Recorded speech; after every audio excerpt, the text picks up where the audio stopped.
अस्सलाम वालेकुम, welcome to my channel. आज मैं शेयर कर रही हूँ आपके साथ एक बेसिक से पिज़्ज़ा बनाने की रेसिपी। विदाउट ओवन आप पिज़्ज़े को कढ़ाई के अंदर या फिर पैन के अंदर कैसे बना सकते हैं। रेस्टोरेंट से ज़्यादा बेहतर पिज़्ज़ा आप घर पर बना सकते हैं, वो भी कम कीमत में। तो बहुत ही मज़ेदार ये पिज़्ज़ा बनकर तैयार होता है, सुपर सॉफ्ट होता है, बिल्कुल वैसा ही जैसा आप रेस्टोरेंट में खाते हैं। तो चलिए देख लेते हैं इसे बनाना कैसे है। उससे पहले अगर आप चैनल पर नए हैं तो इसे सब्सक्राइब कर लें। रेसिपी अच्छी लगे तो इसे लाइक और शेयर करना ना भूलें। गरम बहुत है। तो मैं यहाँ पर चिकन टिक्का पिज़्ज़ा बना रही हूँ। उसके लिए यहाँ पर मैंने 200 ग्राम बोनलेस चिकन लिया है और इसे मैंने क्यूब्स में कट कर लिया है। अब इसे मैरिनेट करेंगे तो उसके लिए 1 टेबल स्पून यहाँ पर मैंने चिकन टिक्का मसाला लिया है। साथ ही हाफ़ टी स्पून लहसुन का पाउडर है, हाफ़ टी स्पून अदरक का पाउडर है और हाफ़ टी स्पून ही नमक है। अच्छे से हमें मसालों को यहाँ पर मिक्स कर लेना है। अब 1 से 2 टेबल स्पून इसके अंदर मैं ऑयल ऐड कर दूंगी। साथ में 1 से 2 टेबल स्पून ही इसके अंदर लेमन जूस के ऐड कर देंगे और 1 टेबल स्पून इसके अंदर दही का ऐड कर देंगे। अच्छे से हमें मिक्स कर लेना है और मिक्स करके हम इसे मैरिनेट करके रख देंगे तकरीबन आधे घंटे के लिए। तो जितनी देर में चिकन हमारा मैरिनेट हो रहा है तो अभी हम डो तैयार कर लेते हैं। उसके लिए सबसे पहले यहाँ पर देखिए मैंने एक बॉल ले लिया है। 1 टेबल स्पून इसके अंदर चीनी का शामिल कर देंगे। साथ में 2 टीस्पून इसके अंदर ईस्ट ऐड कर देंगे, जिसे खमीरा भी कहते हैं। और हाफ कप यहाँ पर मैंने नीम गर्म पानी लिया है। ये बहुत ज़्यादा गर्म पानी नहीं है। अच्छे से हमें इसे मिक्स कर लेना है और मिक्स करके हमें इसे रख देंगे 10 मिनट के लिए एक साइड में। 10 मिनट में बहुत ही अच्छे से जो है ईस्ट जो है ना एक्टिव हो जाती है, फूल जाती है।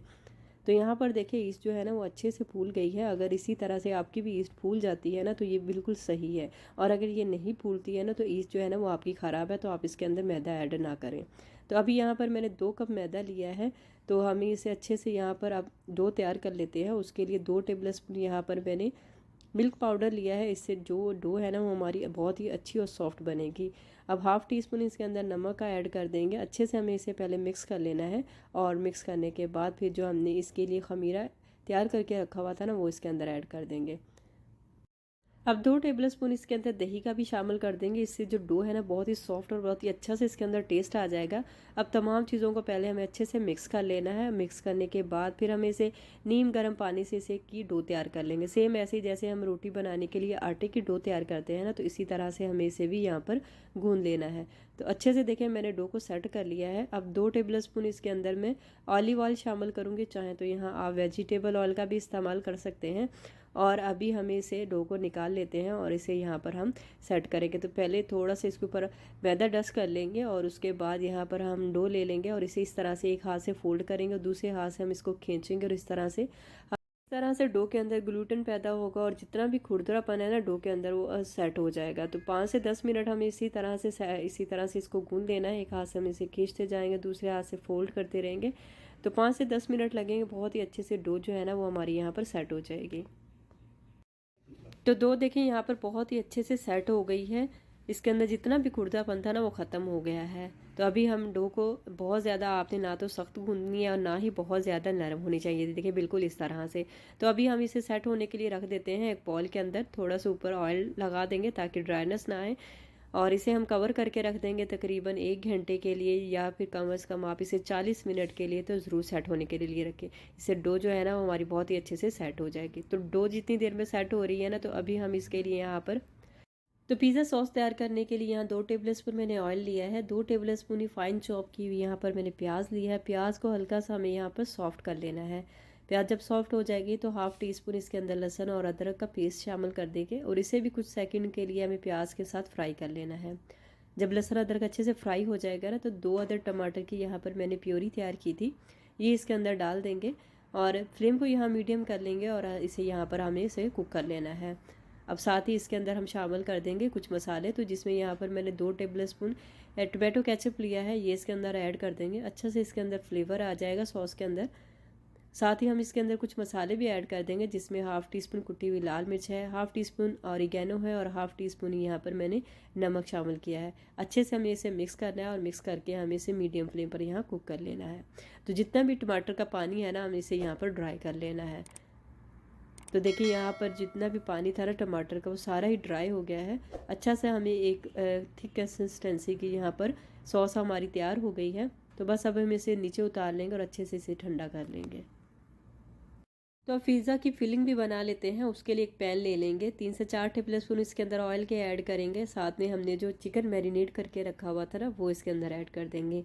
अब फ्लेम को यहाँ मीडियम कर लेंगे और मीडियम फ्लेम पर हमें चिकन को यहाँ पर फ्राई कर लेना है। अच्छे से पहले हम इसे फ्राई करेंगे ताकि जितने भी मसाले हमने इसके अंदर ऐड किए ना, अच्छे से वो भून जाए और चिकन का जो कलर है ना वो भी चेंज हो जाए। तो 5 से 6 मिनट लगेंगे। ये देखिए अच्छे से इसके मसाले भी भुन गए हैं और चिकन का जो कलर है ना वो भी यहाँ चेंज हो गया है।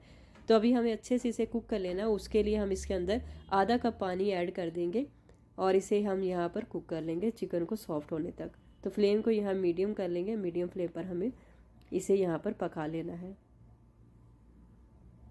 तो देखिए माशाल्लाह बहुत ही बेहतरीन सी हमारी यहाँ चिकन जो है वो अच्छे से कुक हो गई है, अच्छे से सॉफ्ट हो गई। बस हम इसे भी नीचे उतार के रख लेंगे और अच्छे से इसे भी ठंडा कर लेंगे। तो अभी हम पिज़्ज़ा को बनाने के लिए इसकी ट्रे सेट कर लेते हैं। उसके लिए 1 टेबलस्पून ऑयल ऐड कर देंगे। अच्छे से हमें इसे ग्रीस कर लेना है। आप जो भी प्लेट या फिर पिज़्ज़ा ट्रे इस्तेमाल कर रहे हैं ना, उसे अच्छे से सेट करके रख लें। तो यहाँ पर मैंने ऑयल अच्छे से लगा दिया है। अभी हम इसे रख देंगे एक साइड पर और अभी डो को चेक कर लेते हैं। तो अभी हम पिज़्ज़ा की डो चेक कर लेते हैं। देखें यहाँ पर डो जो है ना बहुत ही अच्छे से फूल गई थी। अगर आपकी ईस्ट जो है ना अच्छी होगी ना, तो आपकी डो जो है ना वो भी बेहतरीन बनेगी। तो अभी हमें इसके अंदर जितनी भी एयर है ना उसे हमें निकाल लेना है। तो उसके लिए सबसे पहले देखिए यहाँ पर जो डो है ना, कैसे एकदम जालीदार हमारी डो बनकर तैयार हुई है। तो हमारा पिज़्ज़ा जो है ना वो बहुत ही बेहतरीन बनेगा। कुछ टिप्स के साथ अगर आप इस रेसिपी को फॉलो करेंगे ना, तो आपका पिज़्ज़ा भी बहुत ही अच्छा बनेगा। अब थोड़ा सा हम मैदा डस्ट कर लेंगे ताकि आटा जो है ना साथ चिपके ना, और अच्छे से हम इसे इस तरह से रोल करेंगे ताकि जितनी भी इसके अंदर एयर है ना वो निकल जाएगी। उसके बाद यहाँ पर हम इसे 2 पार्ट में डिवाइड कर लेंगे। तो 2 पिज़्ज़े मैं यहाँ बनाऊँगी। तो यहाँ पर हम इसके यहाँ पर पेड़े तैयार कर लेंगे और अभी हम इसे बेल लेते हैं। तो उसके लिए एक रोलिंग पैन ले लेंगे और इसे हम यहाँ पर बेल लेंगे। तो जितनी भी ट्रे बड़ी आप प्लेट पिज़्ज़ा बनाने के लिए ले रहे हैं ना, उसी के अकॉर्डिंग यहाँ पर आप इसे बेल सकते हैं। तो देखिए यहाँ पर मैंने इस तरह से इसे बेल लिया है। तो जितने साइज़ की ट्रे मैंने ली थी ना, उसी के अकॉर्डिंग यहाँ पर मैंने इसे बेल लिया है। अब इसे उठाकर हम सेट की हुई ट्रे में रख देंगे। तो देखिए यहाँ पर मैंने इसे ट्रे में रख लिया है। अभी हम इसे यहाँ पर सेट कर लेंगे। तो उसके लिए हम साइडों से थोड़ा सा इसको इस तरह से खींच लेंगे और फिर उसके बाद हम इसके अंदर इसको सेट कर लेंगे। तो उसके लिए देखिए यहाँ पर मैंने इसको अच्छे से सेट कर लिया है। अच्छे से सेट करने के बाद अब इस फोक ले लेंगे। फोक की मदद से हम इसके अंदर थोड़े से यहाँ पर होल कर लेंगे। इससे जो है ना पिज़्ज़ा की जो बेस है ना वो बहुत ही अच्छी सेट होगी, बहुत ज़्यादा ये फूलेगी नहीं। यहाँ पर मैंने थोड़ी सी मोज़रेला चीज़ ली है। तो हम इस तरह से इसको इसकी साइडों पे इस तरह से रखेंगे। अच्छे से सेट करके इसको रखेंगे ताकि चीज़ जो है ना वो बाहर ना निकले। तो अच्छे से आपने भी इसे सेट करके रख देना और अब हम इसे यहाँ पर फोल्ड कर देंगे। तो फोल्ड आपने अच्छे से दबा के करनी है ताकि जब चीज़ मेल्ट होगी ना तो वो साइडों से बाहर ना निकले। तो देखिए यहाँ पर मैंने अच्छे से इसे यहाँ पर दबा कर अच्छे से इसे मैंने यहाँ पर सेट कर लिया है। अब फोक की मदद से हम इसको हल्का हल्का से इसको प्रेस कर देंगे ना, तो एकदम से अच्छे से सेट हो जाएगी, ये बाहर नहीं निकलेगी। देखिए पिज़्ज़ा की जो बेस है ना वो हमारी अच्छे से सेट हो गई है। अभी हम इसके ऊपर लगा देंगे पिज़्ज़ा सॉस। तो पिज़्ज़ा सॉस को अच्छे से आपने पहले ठंडा कर लेना है और इसके बाद यहाँ पर मैं इसके ऊपर पिज़्ज़ा सॉस लगा दूँगी। अब साथ ही इसके ऊपर थोड़ी सी चीज़ ऐड कर देंगे। चीज़ डालने के बाद जो चिकन हमने तैयार करके रखा हुआ था ना, वो इसके ऊपर डाल देंगे और थोड़ी सी दोबारा से फिर हम इसके ऊपर चीज़ डाल देंगे। साथ ही यहाँ पर मैंने रेड और ग्रीन वाली कैप्सिकम ली थी और इसको मैंने इस तरह से जूलियन कट में कट कर लिया था। ये इसके ऊपर रख देंगे। साथ में अगर आप चाहें तो यहाँ पर प्याज या टमाटर का भी इस्तेमाल कर सकते हैं। थोड़ी सी चीज़ हम और ऊपर इसके डाल देंगे और इसके बाद यहाँ पर मैंने ऑलिव ऑयल लिया है। तो ये ऑलिव ऑयल ऊपर इसके ऊपर रख देंगे और देखिए पिज़्ज़ा हमारे यहाँ पर तैयार हो गया है। तो बस अभी हमें इसे बेक करना है। तो थोड़ा सा ऑयल जो है ना इसकी साइडों पे लगा देंगे। तो इससे जब ये पिज़्ज़ा हमारा बेक होगा ना, तो इसकी जो साइडें हैं ना वो बहुत ही अच्छी सी तैयार होंगी। तो पिज़्ज़ा हमारे यहाँ पर तैयार हो गया है, इसे हम बेक कर लेते हैं। तो अभी हम इसे बेक कर लेते हैं। उसके लिए देखिए यहाँ पर मैंने एक कढ़ाई ली है, इसके अंदर स्टैंड रख दिया है और ऊपर से हम इसे कवर करेंगे। फ्लेम को मीडियम टू हाई करेंगे और यहाँ पर 10 मिनट के लिए कढ़ाई को प्री हीट कर लेंगे, सेम ऐसे ही जैसे हम ओवन को प्री हीट करते हैं। तो उसकी जब कढ़ाई अच्छे से प्री हीट हो जाएगी ना, उसके बाद इसके अंदर हम पिज़्ज़ा की ट्रे रखेंगे और कवर कर देंगे। फ्लेम को यहाँ मीडियम से थोड़ा सा कम और लो से थोड़ा सा ज़्यादा रखेंगे और इसे यहाँ पर हम बेक करेंगे तकरीबन 40 से 45 मिनट के लिए। इसी तरह से दूसरा पिज़्ज़ा भी मैंने तैयार कर लिया था, सेम उसी मेथड से जैसे मैंने पहला पिज़्ज़ा तैयार किया था। तो इसे मैं तवे के ऊपर बनाऊंगी पैन के साथ। तो डायरेक्ट भी आप तवे के ऊपर भी बना सकते हैं, लेकिन अगर आप इसे पैन में रखकर फिर बनाएंगे ना तो ये बहुत ही सेफ तरीका है। तो अभी इसी तरह से मैंने तवे को भी जो था ना पहले अच्छे से प्री हीट कर लिया था 10 मिनट के लिए मीडियम टू हाई फ्लेम पर। उसके बाद हम इसके ऊपर रख देंगे पैन, और पैन को रखने के बाद यहाँ हम फ्लेम को मीडियम से थोड़ा सा लो और मीडियम से थोड़ा सा कम और लो से थोड़ा सा ज़्यादा रखेंगे इसको, और यहाँ हम इसे कवर करेंगे और इसे भी यहाँ पर बेक कर लेंगे। मुझे इसे बेक करते हुए यहाँ पर 50 मिनट हो गए थे। बिल्कुल देखिए जैसे हम ओवन के अंदर पिज़्ज़े को बेक करते हैं ना, सेम वही कंडीशन है। बहुत ही अच्छे से पिज़्ज़ा इसका बेक हुआ है और ऊपर से इसका कलर भी आप चेक कर सकते हैं, बहुत ही अच्छा इसका कलर भी आया है। जितना फ्लेम मैंने आपको बताया है आपने उसी फ्लेम को आपने फॉलो करना है, तो आपका पिज़्ज़ा जो है ना बहुत ही अच्छे से बेक होगा। यहाँ पर जो हमने तवे के ऊपर पिज़्ज़ा बेक किया था ना, इसका कलर थोड़ा सा लाइट है लेकिन ये भी बहुत ही अच्छे से बेक हो गया है। तो अभी हम दोनों पिज़्ज़ों को निकाल लेते हैं और आपको मैं दिखाती हूँ कि दोनों का रिज़ल्ट कैसा आया था। तो ये वो पिज़्ज़ा है जो हमने कढ़ाई के अंदर बनाया था, जिसका कलर ऊपर से भी बहुत ही अच्छा था और नीचे से भी मैं आपको इसे काट कर दिखाऊंगी कि नीचे से इसका सरफेस कैसा है। टेस्ट इसका बिल्कुल ऐसे है जैसे आप रेस्टोरेंट में पिज़्ज़ा खाते हैं ना, सेम वही टेस्ट है, वही इसका जायका है। आप इस रेसिपी को इस तरह से अगर फॉलो करेंगे ना तो आपका जो पिज़्ज़ा बहुत ही बेहतरीन बनेगा।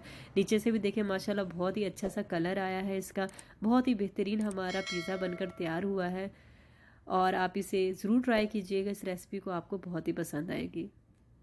तो इसकी ब्रेड भी देखिए माशाल्लाह कितनी सॉफ्ट है। रेसिपी अगर आपको अच्छी लगे तो इसे लाइक कीजिएगा, चैनल पर आप नए हैं तो इसे सब्सक्राइब कर लें। तो अब ये वो पिज़्ज़ा है जो हमने तवे के ऊपर बेक किया था, इसका रिज़ल्ट भी बहुत ही मज़े का था, बहुत ही अच्छा ये भी बेक हुआ था। बट जो इसके नीचे का सरफेस था ना वो थोड़ा सा इसका डार्क कलर था, क्योंकि जो मैंने पैन इस्तेमाल किया था ना उसका तला जो था ना वो थोड़ा सा कम मोटा था। तो अगर आप मोटे तले वाला पैन इस्तेमाल करेंगे ना तो वो उसका रिज़ल्ट जो होगा ना वो बहुत ही अच्छा आएगा। बट दोनों का टेस्ट सेम था। Thanks for watching. अल्लाह हाफिज़।